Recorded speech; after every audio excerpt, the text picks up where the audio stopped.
Whoa. You guys don't really want to do this again, right? Doesn't usually work out well for you guys.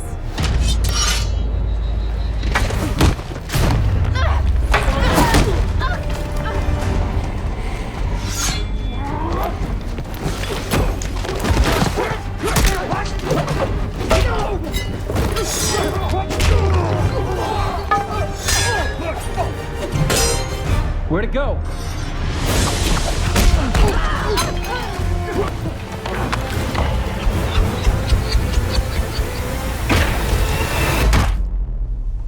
Thank you.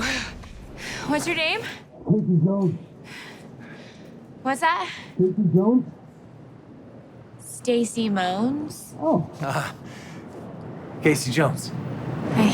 What got you excited about being in this movie, besides maybe doing a change of pace with the series? I just want to know if you were familiar or a fan of the Turtles. You know, I was growing up. I watched the Turtles a lot. I was a cartoon guy first, and then I distinctly remember actually reading a Superman comic book and seeing a poster for the live-action film, and it blowing my mind as a kid, like, how are they going to do this? It turns out they did it with turtles and rubber suits, but, like, nonetheless, I was a big fan growing up, and then I sort of separated from the franchise, as you tend to do. Yeah.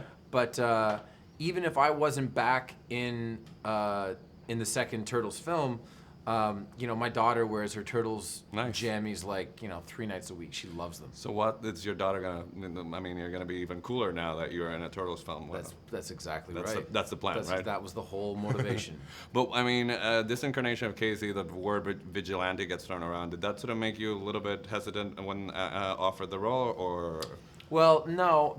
I mean, for a variety of reasons. One, it's a nice compliment, but I wasn't offered the role. I had to audition. You had to audition. Yeah. Oh yeah, for sure. You know, because they wanted to make sure that Megan and I had good chemistry, and so I definitely had to audition.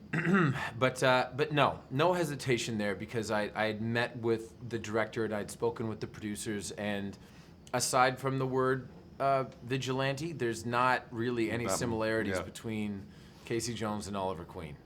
It's not the same thing. If I were to put on the mask and put on some skates, it would be a whole different movie. So talk to me about the physicality of sort of giving him that sort of edge that this version of the character has. Yeah, the important thing is that Casey's like a brawler, right? Like he's not a trained fighter. If he's ever gotten in a fight, it was probably a scrap while he was playing hockey, right? Or maybe like a fight when he was a kid.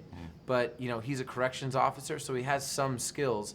But his instinct is just to charge into a situation regardless, which is the only way that he can, you know, just, you know, run up and fight the Foot Clan or fight Bebop and Rocksteady, because these guys are A, ninjas, or B, a mutated rhino and warthog. So he's not a dumb guy, but he has more guts than brains. Let's put it that way. So from what we've seen is obviously April sort of ushers him into to the world of the Turtles. Yeah. Megan has done in one of these movies prior to you. How is the dynamic of her? Did she sort of give you the ropes or give you a hard time, or? She did give me a hard time, but that's just her. I mean, if you know, when we talk, one of the first things that she said to me was that, you know, she looked up my astrology sign, and then she also looked. Taurus. Yeah, that's right. And then she also looked up my moon sign, which meant that. Which was what? Which Do you meant remember? Cancer, I believe, which means that I'm either incredibly close to or incredibly affected in a negative way by my mom. And she just goes, "Which one was it?" That was part of the chemistry reading. No, that was later. That was later. after I got hired. But yeah, you know, we got right into it. She said that to me, and then in one of the first scenes that we shot together, pretty sure I elbowed her in the head accidentally. Oh no! So I mean, it was like a trial by fire initiation, but she was great. She was very helpful. So I'm a Taurus, and my moon is in Pisces, which means that I cry when the interviews are done. So this interview is done. Thank you very much.